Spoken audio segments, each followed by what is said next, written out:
Apa kabarnya Sobat Kreatif, Sobat Budaya sekalian? Jumpa lagi dengan saya Muhammad Bayu Hidayatullah.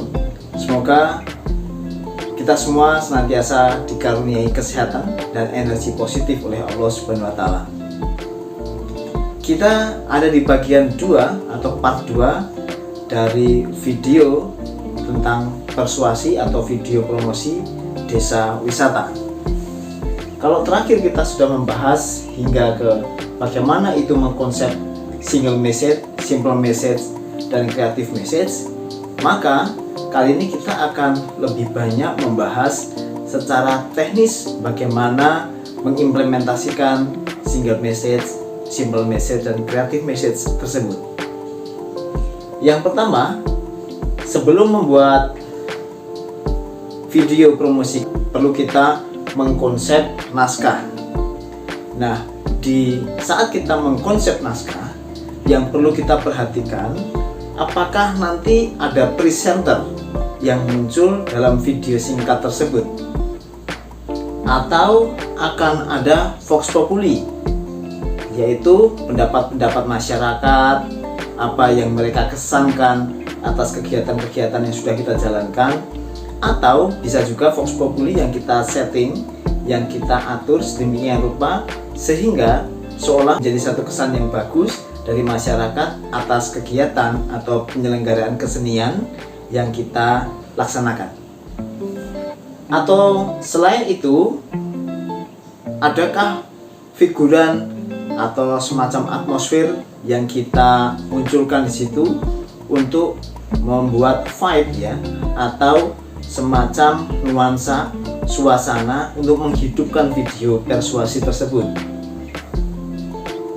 Jika tanpa presenter, apakah itu juga akan dengan narator, yaitu narasi singkat yang dibacakan oleh sang narator. Jika demikian, maka perlu nih konsep naskah ya, yang akan dibacakan dan harus sudah disimulasi. Itu bisa untuk video 1 menit atau berapa menit yang kita inginkan. Selain pilihan itu, tadi ada pilihan dengan narator, dengan presenter, atau hanya figuran. Di sisi lain kita bisa memanfaatkan hanya video dan musik saja. Jika kita sudah yakin bahwa bahasa visual yang dihadirkan di video itu sudah cukup kuat, sudah cukup mampu untuk secara efektif menyampaikan pesan atau kesan apa yang ingin kita tanamkan di benak audiens kita. Kemudian yang kedua, yaitu konsep penyutradaraan. Nah, di konsep penyutradaraan ini, sutradara mulai menggarap setelah adanya konsep narasi, konsep naskahnya tersebut, maka sutradara mulai membuat semacam script breakdown, yang itu bagian dari apa yang kita sebut sebagai wishlist ya.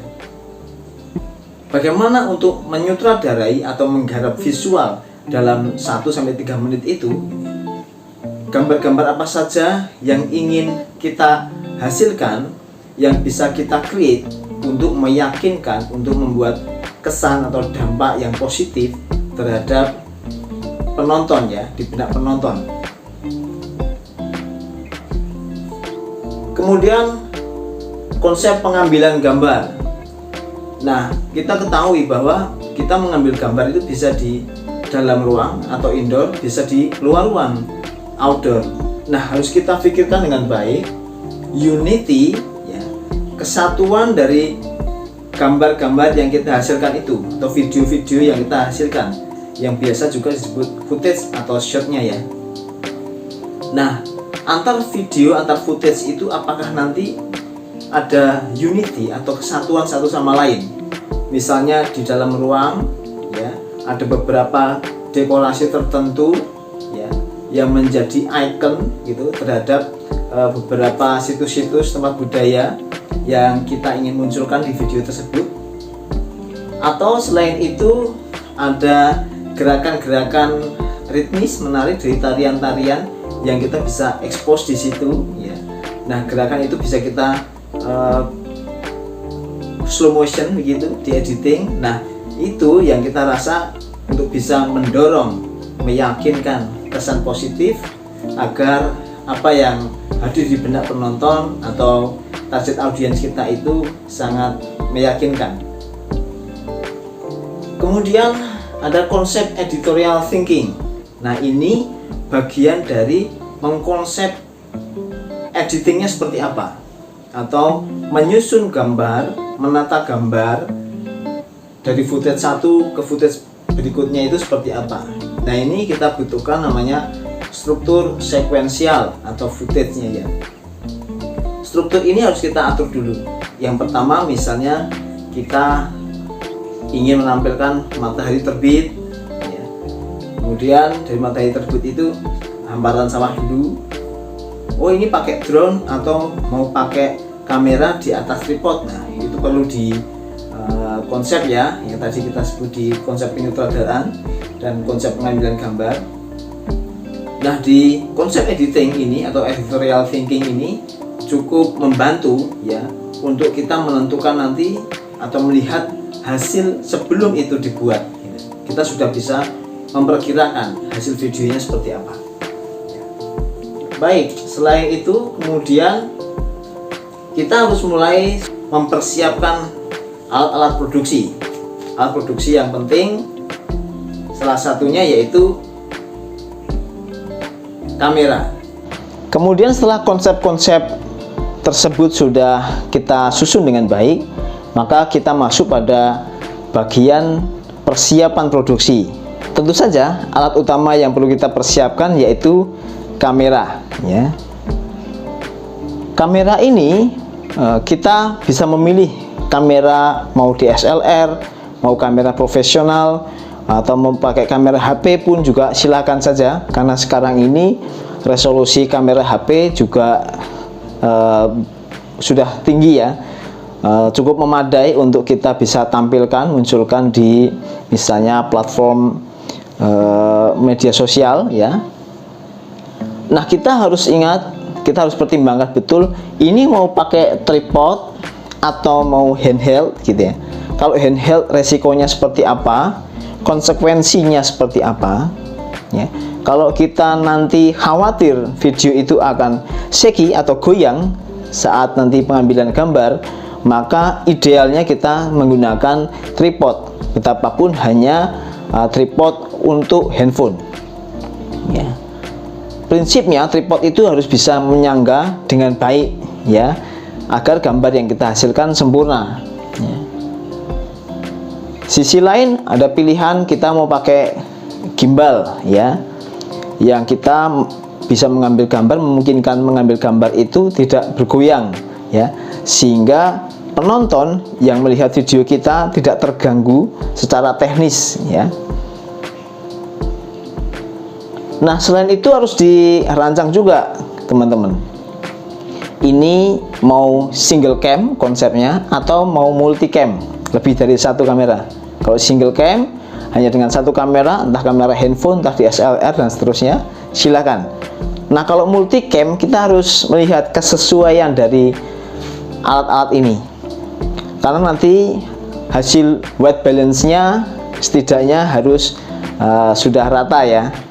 Jangan sampai hasil kamera satu dan kamera yang lain timpang, sehingga ketika kita edit itu kurang unity.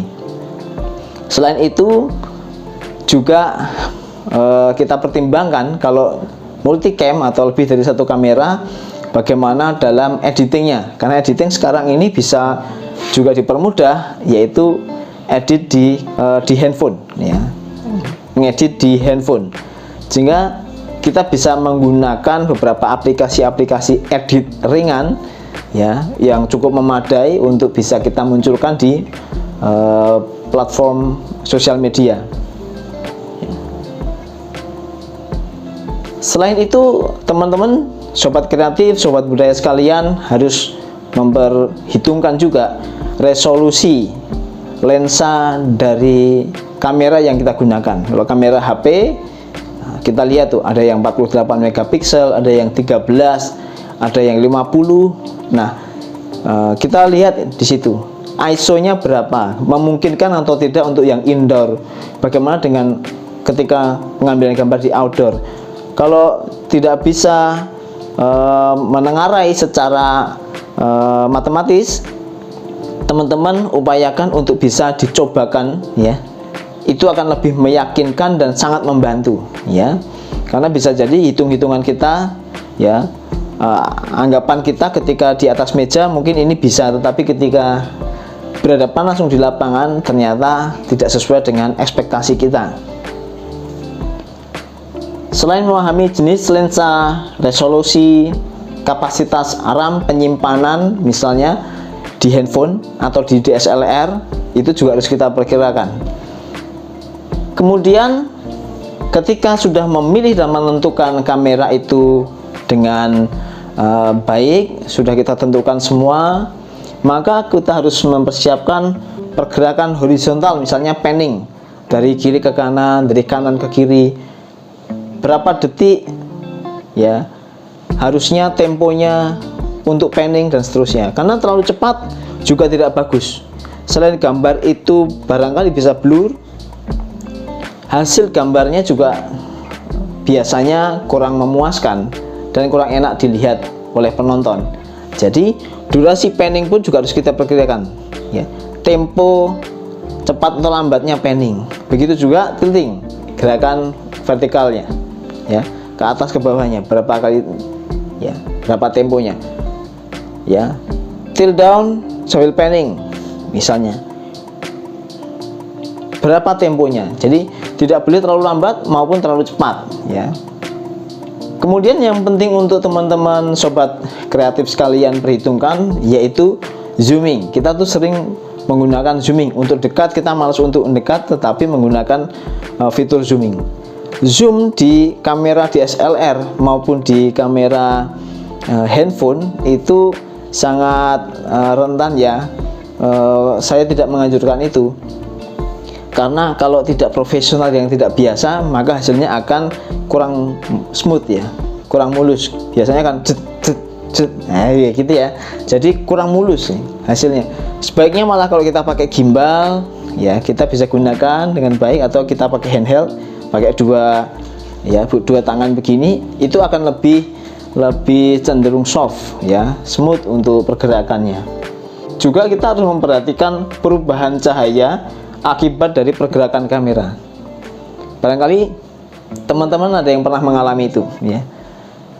Dari atas ini pakai HP ke bawah gitu, hasilnya agak flare ke bawah, kemudian cenderung redup, kemudian otomatis ya, fitur di handphone itu akan memperbaiki atau intensitas cahayanya akan diperbaiki di situ. Maka tiba-tiba terang kemudian redup lagi. Nah, hal itu tentu saja akan mengganggu. Nah, kita harus perkirakan.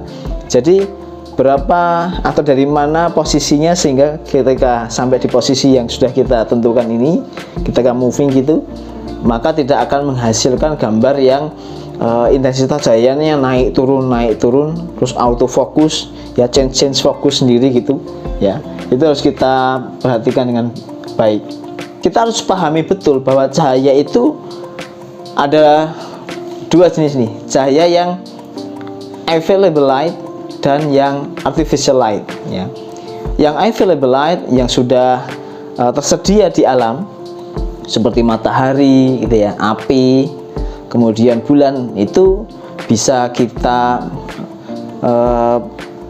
pertimbangkan ya, karena matahari ya, cahaya matahari di jam-jam tertentu itu sangat flare, menghasilkan gambar yang terlalu terang, atau kalau terlalu gelap dia akan muncul koral, akan muncul tekstur-tekstur ya, seperti seolah-olah ISO-nya kurang dan segala macam.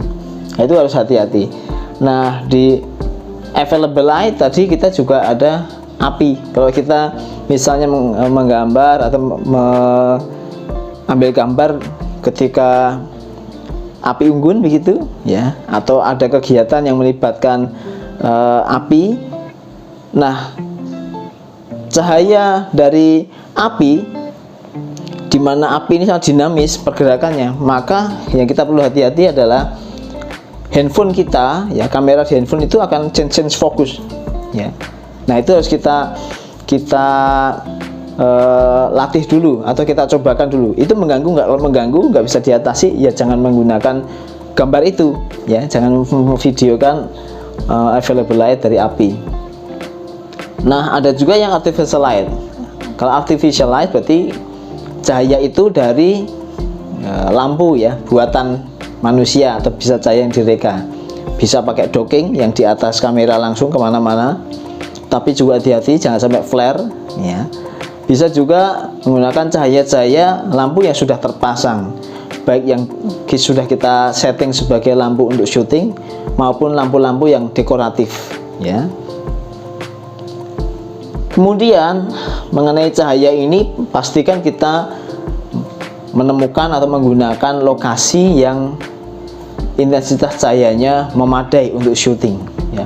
Jangan kita maksakan di sebuah ruang yang intensitas cahaya kurang, ya.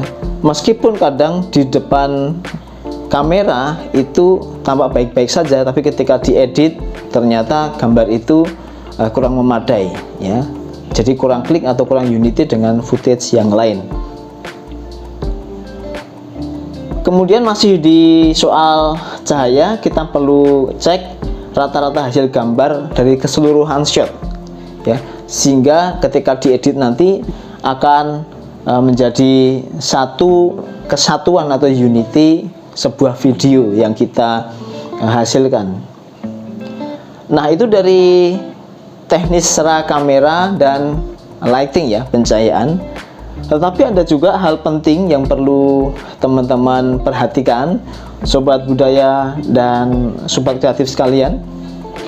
Bagaimana kita menulis title, atau ini soal title lighting, ya.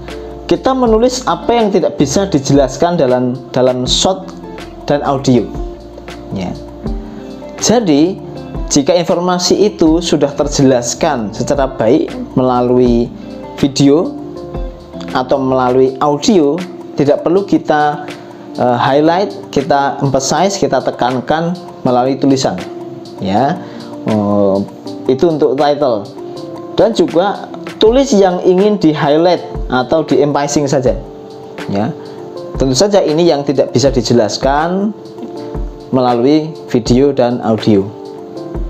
Dan untuk video secara keseluruhan kita perlu memberi judul yang relevan, yang lugas, singkat, mudah dipahami, mudah diingat, berkait dengan daerah tersebut. Nah, mari kita urai satu persatu.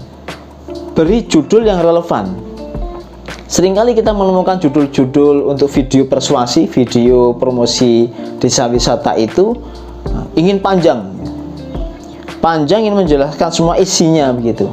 Nah, ini kurang bagus, ya, nggak relevan dan tidak membuat orang ingin tahu, tidak memancing curiosity, ya.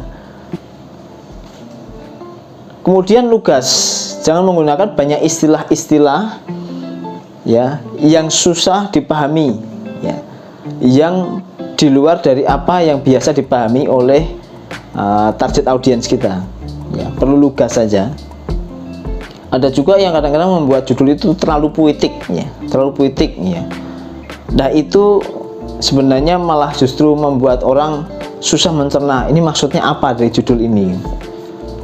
Singkat. Nah, ini menarik. Tadi kita sudah menyinggung bahwa ada juga video-video promosi seperti itu panjang judulnya. Nah, ini tidak menguntungkan juga, ya.